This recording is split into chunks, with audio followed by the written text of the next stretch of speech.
الحمدللہ رب العالمین نحمدہ ونصلی علی رسولہ الکریم اما بعد فاعوذ باللہ من الشیطان الرجیم بسم اللہ الرحمن الرحیم الا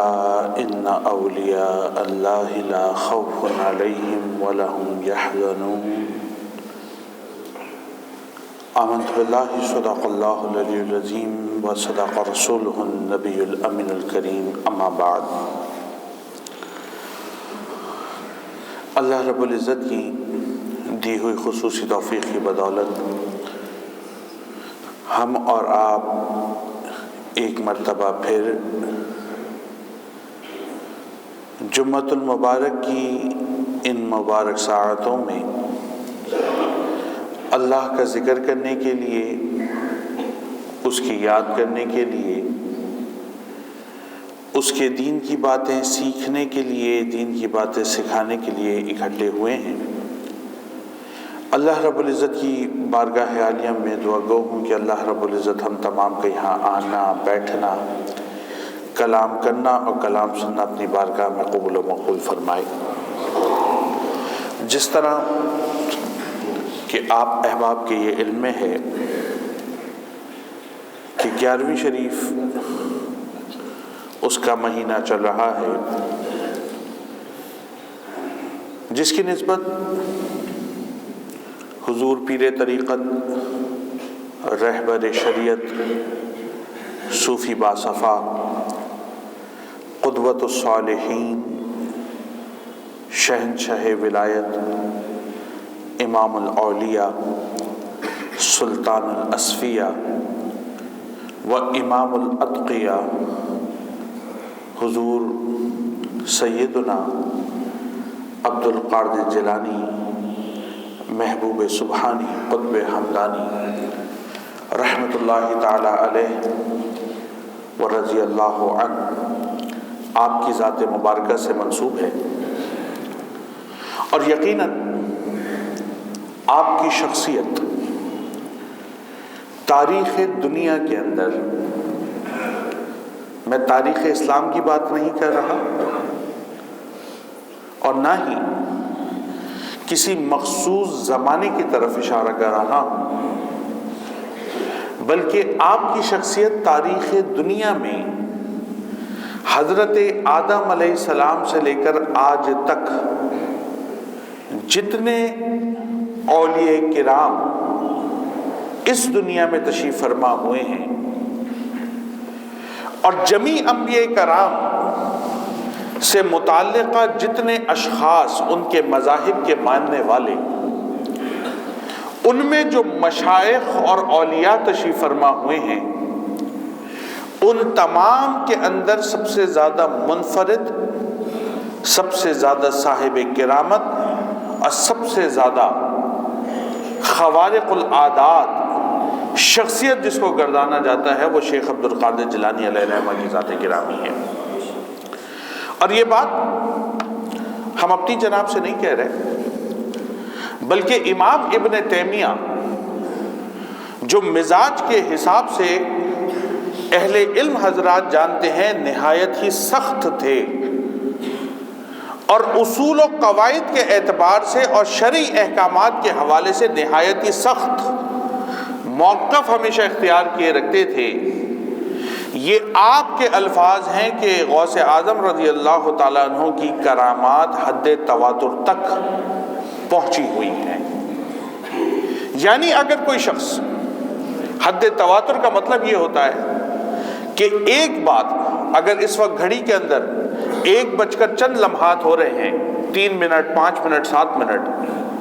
تو حد تواتر کا مطلب یہ ہے کہ اگر اس صف سے کسی شخص کو کھڑا کیا جائے اور پوچھا جائے کہ ٹائم کیا ہو رہا ہے تو وہ بھی وہی وقت بتائے گا، سامنے سے پوچھا جائے تو وہ بھی شخص بھی وہی جواب دے گا، کنارے سے کسی سے پوچھا جائے تو وہ بھی کھڑے ہو کر وہی وقت دیکھے گا اور اسی کا جواب دے گا۔ اس کا مطلب یہ ہے کہ ان تمام لوگوں کا جھوٹ پر جمع ہونا محال ہے، کیونکہ کمیونیکیشن نہیں ہوئی، ڈسکشن نہیں ہوا، ایک اس کونے کا رہنے والا ہے، ایک اس کونے میں بیٹھنے والا ہے، ایک اس کونے کا بیٹھنے والا ہے، لیکن اگر سارے لوگ بیک وقت ایک ہی وقت میں ایک ہی بات کو بیان کر رہے ہوں، یہ چیز تواتر کہلاتی ہے کہ اس کے اندر اب شک اور جھوٹ کی گنجائش باقی نہیں ہے۔ تو آپ فرماتے تھے کہ شیخ عبد القادر جیلانی علیہ رحمہ کی کرامات وہ حد تواتر تک پہنچی ہوئی ہیں، اور آپ سے متعلقہ بے شمار کرامات وہ ہیں کہ جس کے لیے مجدد الفسانی علیہ رحمہ انہوں نے ما وراء العقل کے لفظ کو استعمال کیا ہے۔ اب ما وراء العقل سے کیا مراد ہے، اس بات کو تھوڑا سا سمجھ لیں، کیونکہ ہم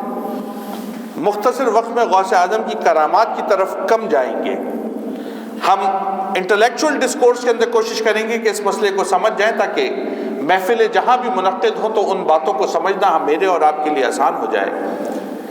ما وراء العقل سے کیا مراد ہے؟ ما وراء العقل سے مراد یہ ہے جو حضرت انسان کی عمومی عقل سے بالاتر چیز ہوتی ہے،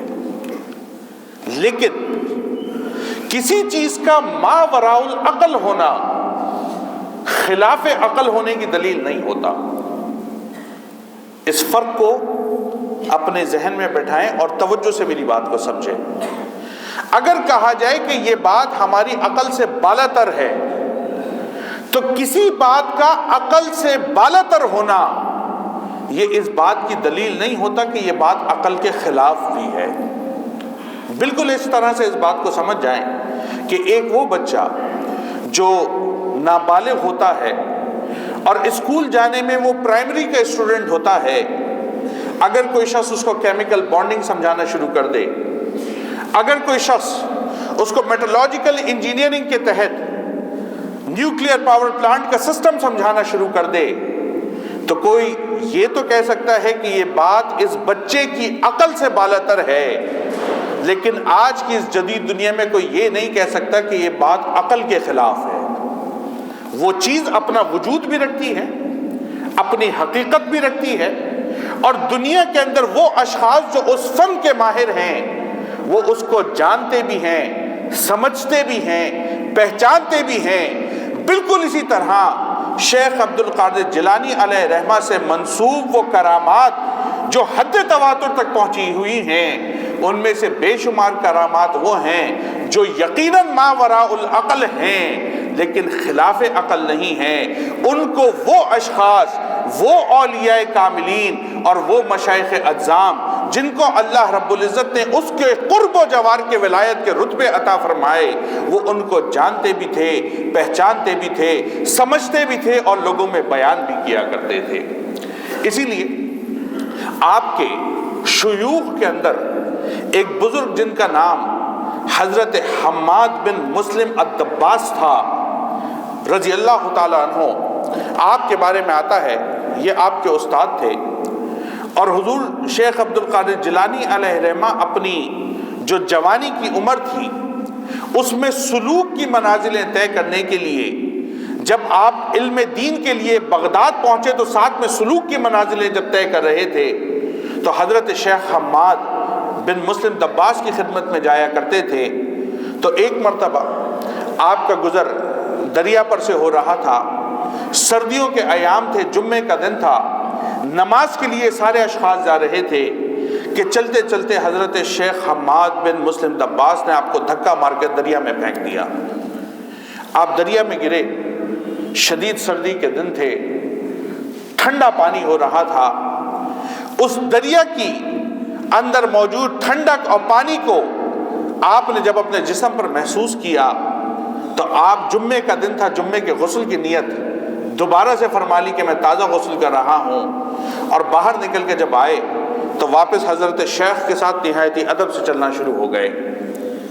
حضرت کے مریدین میں سے جب لوگوں نے دیکھا تو آپ کو پرے ہٹانے کی کوشش کی، کیونکہ دل میں یہ خیال تھا کہ شاید حضرت ان سے ناراض ہیں اس لیے دھکا مارا ہے۔ جب آپ کو ہٹانے کی کوشش کی تو آپ کے ان بزرگوں نے، ان شیخ نے یہ ارشاد فرمایا، خبردار اس کو پرے نہ ہٹانا، ہم اس کی استقامت کو دیکھنا چاہتے تھے، اللہ کی قسم اس کی استقامت پہاڑوں سے زیادہ بڑھ کر نظر آتی ہے۔ اور پھر تاریخ گواہ ہے کہ جب 25 سال کا طویل عرصہ آپ نے مراقبات اور چلوں میں گزارا ریاضات کی، مجاہدات کیے. اب 25 سال کے بعد جب آپ بغداد لوٹے اور اس کے بعد مختلف بزرگان دین اور مشائخ کے مزارات کے اوپر آپ نے حاضری دی، تو اس وقت میں جب شیخ حماد بن مسلم دباس کے مزار پر آپ پہنچے تو کتب تاریخ میں یہ بات منقول ہے کہ جب آپ وہاں دعا کرتے تھے تو گریہ و زاری فرماتے تھے اور دعا کے وقت طویل ہوتا چلا گیا. مریدین، متوسلین، متعلقین وہ باہر ادب سے کھڑے ہیں اور حضرت شیخ عبد القادر جیلانی علیہ رحمہ اپنے استاد کے لیے دعائیں کر رہے ہیں. جب کافی وقت بیت گیا تو اس کے بعد حضرت والا باہر تشریف فرما ہوئے، چہرے پر مسکراہٹ تھی. لوگوں نے پوچھا حضور ہم نے آپ کا معاملہ دیکھا ہے، جب آپ مختلف اولیاء کرام کے مزارات پر جاتے ہیں تو وہاں پر جاتے ہوئے آپ مختصر وقت میں فاتحہ خوانی فرماتے ہیں، لیکن یہاں اتنا وقت کیوں لگا دیا؟ آپ نے یہ بات سنی تو سن کر فرمایا کہ جب میں شیخ حماد بن مسلم دباس کے پاس پہنچا اور آپ کی روح مبارک کو میرے سامنے پیش کیا گیا، میں دیکھتا تھا آپ کے سر پر تاج ہے،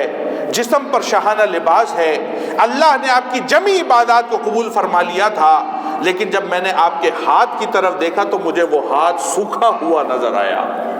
ہاتھ سوکھا ہوا تھا. میں نے پوچھا حضور آپ کو اللہ نے اتنی بڑی عزت، شان اور مرتبہ عطا فرمایا، یہ ہاتھ کیوں سوکھا ہوا ہے؟ فرمایا عبد القادر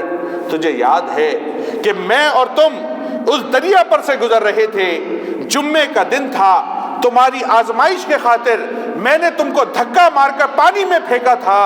میں نے تو تمہاری تربیت کو چاہا تھا، لیکن اس کے نتیجے میں تجھ کو جو تکلیف پہنچی اللہ رب العزت نے اس کی سزا کی پاداش میں میرے اس ہاتھ کو سوکھا کر دیا ہے، اس کے اندر طاقت اور قوت باقی نہیں ہے. کہتے ہیں میں اللہ کی بارگاہ میں عرض گزار ہوا، میرے رب میرے استاد ہیں، میرے شیخ ہیں، میرے مرشد ہیں، میرے ہادی ہیں، میری تربیت کرنے والے تھے، تو ان کی اس خطا کو معاف فرما دے. فرماتے میں عرض کرتا میرے دل پر القا ہوتا کہ انہوں نے آپ کی بے ادبی کی ہے، سزا مل کر رہے گی. کہتے میں عرض کرتا جاتا، استاد کے لیے دعائیں کرتا جاتا، یہاں تک کہ اللہ نے میری دعا کو قبول فرما لیا اور ان کے ہاتھ کو صحیح اور سالم و سلامت فرما دیا تھا. جب یہ بات حضرت شیخ حماد بن مسلم دباس رحمۃ اللہ تعالیٰ علیہ آپ کے مریدوں میں پہنچی تو بغداد میں آگ لگ گئی. لوگ لڑنے لگے، کہا یہ حضور غوث اعظم نے کیسی بات کر دی ہمارے مرشد کے بارے میں، جن کے وصال کو بھی اتنا عرصہ ہو گیا، اتنا بڑا دعویٰ.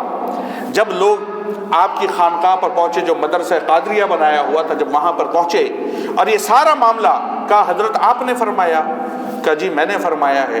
کہا دلیل کیا ہے؟ کہا اپنے شیخ کے جو سب سے زیادہ متقی پرہیزگار 2 خلفائے کرام ہیں ان کے نام مجھ کو بتا دو. انہوں نے ان 2 خلفائے کرام جو حضرت کے سب سے زیادہ ممدوح تھے ان کے نام بتائے. آپ ذکر اذکار کی کیفیت میں بیٹھ گئے. ابھی چند لمحے گزرے تھے، ان میں سے پہلے خلیفہ محترم آئے، فرمایا مجھے ابھی اپنے شیخ کی جانب سے یہ توجہ ہوئی ہے کہ جو بات عبد القادر جیلانی فرماتے ہیں وہی حق ہے، ہمارے ساتھ یہی معاملہ ہوا ہے. اور جب آپ اپنے مراقبے سے اٹھے اس وقت تک دوسرے بزرگ تشریف فرما ہوئے اور فرمایا جو بات عبد القادر جیلانی فرماتے ہیں حماد بن دباس نے اس کی تصدیق فرما دی ہے. میرے بھائی میرے دوست، یہ ایک واقعہ ہے اور اس کی مثل بے شمار واقعات، چاہے وہ حضور شیخ محی الدین ابن عربی علیہ رحمہ کی ولادت سے متعلقہ کوئی بات ہو، یا وہ واقعہ ہو کہ جس کے اندر ایک عورت آپ کے سامنے ایک مرغی کو لے کر آئی جس کو آپ کھا رہے تھے اور اپنے بچے اس کے حوالے سے اس نے کہا کہ آپ تو مرغی کھا رہے ہیں، اس کو سوکھا کر دیا. تو آپ نے اس وقت فرمایا کہ ٹھیک ہے، یہ کہہ کر مرغی کی ہڈیوں پر ہاتھ پھیرا تو محدثین اور بعد کے جتنے بزرگ ہیں انہوں نے لکھا ہے کہ اس کے اوپر گوشت اور پوست وہ سالم ہو گیا، وہ مرغی اٹھ کے وہ بھاگنے لگ گئی. تو آپ نے ارشاد فرمایا کہ جب تیرا بچہ اس مقام پر پہنچ جائے گا تو اس کو بھی مرغی کھلا دیا کریں گے. تو اس قسم کے بے شمار واقعات حضرت شیخ عبد القادر جیلانی علیہ رحمہ آپ کی ذات سے منسوب ہیں. لیکن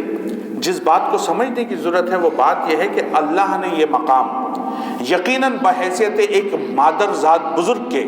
آپ کو عطا فرمایا،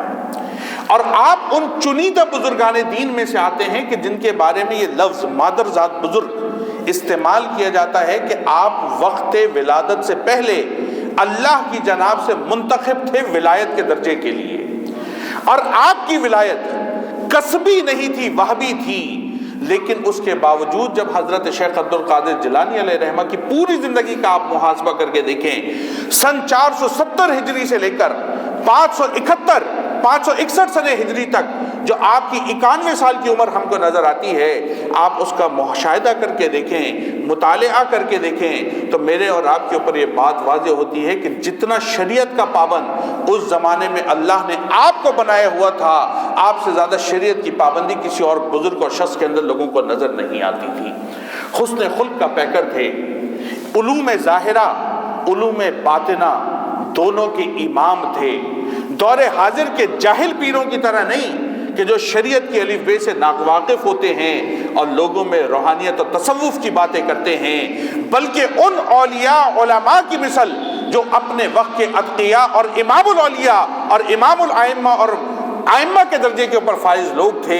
ان سے زیادہ علوم ظاہرہ جانتے تھے، اور اسی طرح جو اپنے وقت کے غواص ہوا کرتے تھے ان سے زیادہ علوم باطنہ کے اوپر اللہ نے آپ کو مہارت عطا فرمائی تھی۔ اسی لیے جب امام ابن جوزی جو خود محدثین میں بڑا سخت مقام رکھتے ہیں، آپ حضرت کی خدمت میں گئے اور شیخ عبد القادر جیلانی علیہ رحمہ تفسیر قرآن میں سے ایک آیت کی تفسیر کو بیان فرما رہے تھے، تو آپ نے جب پہلی آیت کی شرح بیان فرمائی تو ابن جوزی نے کہا یہ تو مجھ کو آتی ہے۔ آپ نے اسی آیت کی دوسری تفسیر بیان فرمائی، کہا مجھے یہ بھی آتی ہے۔ آپ نے اس کی تیسری، چوتھی، پانچویں، چھٹی 11 تفاسیر بیان فرمائی۔ ابن جوزی نے کہا یہ ساری مجھے آتی ہیں۔ آپ نے فرمایا ابھی 12ویں سن لو۔ جب 12ویں سنائی تو ابن جوزی حیران ہو گئے، کہا یہ تو میں نے کہیں نہیں پڑھی۔ کہا ابھی اس کی 13ویں تفسیر بھی سن لو۔ جب 13ویں بیان کی، کہا حضرت یہ کہاں سے لے کر آئے؟ کہا ابھی اس کی 14ویں تفسیر بھی سنو۔ باقاعدہ مورخین نے لکھا کہ 14، 15، 20، 22، 25، 28، 30، 40 اقوال قرآن حکیم کی ایک ہی آیات سے متعلق آپ بیان فرماتے رہے، اور جب 40 اقوال پورے ہو گئے تو فرمایا ابن جوزی ابھی تجھ کو قال سنا رہے تھے، اب تجھ کو حال کی تفسیر سناتے ہیں۔ یہ کہنا تھا، ابن جوزی کو جذب آ گیا اور فرمایا آپ واقعی امام المفسرین بھی ہیں اور امام الاولیاء بھی ہیں۔ اللہ نے آپ کو ظاہر کے علوم سے بھی مالا مال فرمایا ہے، باطن کے علوم سے بھی مالا مال فرمایا ہے۔ اور اس وقت میں پھر آپ نے جو کام کیا دین کا، جو آپ کی تجدیدی خدمات ہیں، ان میں سب سے بڑی خدمت آپ کی یہ تھی کہ آپ نے نہ صرف بغداد میں بلکہ پورے عراق میں، اور نہ صرف عراق میں بلکہ پورے اس سے متعلقہ قرب و جوار کے علاقوں میں بے شمار ایسے مدارس کا قیام کیا، جس میں سے 24 انتہائی بڑے مدرسے اور ان کی ذیل میں سینکڑوں مدرسوں کی تعمیرات کا حکم آتا ہے کہ جس کے اندر لاکھوں طالبان علم نے دین اسلام کے علوم کو حاصل کیا، اور نہ صرف علوم ظاہرہ سیکھے، اس کے ساتھ علوم باطنہ سیکھے، اور انہی مدرسوں سے پڑھنے والے لوگوں میں اللہ رب العزت نے امت مسلمہ کو سلطان صلاح الدین ایوبی علیہ رحمہ جیسا رہنما اور لیڈر عطا فرمایا، جس نے بیت المقدس کو فتح کیا اور دشمنان اسلام کے ناکوں میں نتھ ڈال کر رکھ دی تھی۔ میرے بھائی، میرے دوست، اولیاء کرام، بزرگان دین، مشائخ اعظام، ان کا اصل کام دین اسلام کی ترویج ہے، ان کا اصل کام دین اسلام کی تبلیغ ہے، ان کا اصل کام اللہ اور اس کے رسول کی تعلیمات کو کما حقہ طریقے سے لوگوں تک پہنچانا ہے۔ اور جن اولیاء کرام کی بھی آپ تاریخ اٹھا کر دیکھ لیں، جن اولیاء کرام کی بھی آپ تاریخ اٹھا کر دیکھ لیں، انہوں نے اپنی زندگیوں کے اندر اسی بات کو عام کیا، رسول اللہ صلی اللہ علیہ وسلم کے دین کی صحیح تعلیمات کو عام کیا، اور جو ان سے وابستہ لوگ ہوئے انہوں نے ہمیشہ ان کے نقش قدم پر چلتے ہوئے شریعت اسلام کی پابندی کی، پیغام رسول کی پابندی کی، اور سنت رسول کی پابندی کرتے ہوئے اپنی زندگیوں کو گزارا۔ اور آخری بات ہم کر کے اپنی گفتگو سمیٹتے ہیں کہ شیخ عبد القادر جیلانی علیہ رحمہ جس زمانے کے آدمی تھے، اس زمانے میں ایک بہت بڑا فرق جو تھا وہ یہ تھا کہ لوگ علوم ظاہرہ کی طرف مائل تھے، علوم باطنہ سے غافل ہو گئے تھے۔ شہادت تھی، خلافت تھی،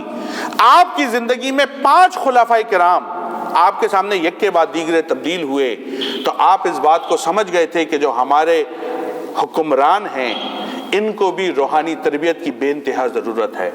تو آپ اپنی مجالس کے اندر اس بات کا خاص طور پہ اہتمام فرماتے کہ جہاں ایک طرف قرآن و حدیث کو بیان کرتے، وہاں دوسری طرف تصوف کے رموز و اسرار ان کو بیان فرماتے۔ جہاں ایک طرف آپ کی خانقاہ کے اندر فقراء آ کر بیٹھتے، وہاں دوسری طرف اپنی محفل کے اندر حکمرانوں کو بلاتے اور وہاں بیٹھا کر ان کو اللہ اور اس کے رسول کی دین کی تعلیمات دیتے، جس کا نتیجہ یہ نکلا کہ جب حکمران، افواج اور عوام ایک نقطے کے اوپر جمع ہو گئے اور وہ نقطہ دین اسلام کی سربلندی کا تھا، تو اس کا نتیجہ یہ نکلا کہ جب صلاح الدین ایوبی جیسا رہنما اور نور الدین زنگی علیہ رحمہ جیسے حکمران آئے تو اللہ رب العزت نے امت مسلمہ کو دوبارہ عروج و کمال عطا فرمایا تھا۔ اس وقت ضرورت اسی چیز کی ہے کہ ہمارے اولیاء، ہمارے مشائخ، ہمارے علماء، ہم ان تمام گروہوں کو، چاہے وہ ہماری پاک افواج ہوں، وہ ہمارے حکمران ہوں اور ہماری عوام ہوں، ان کو ایک نقطے پر جمع کریں،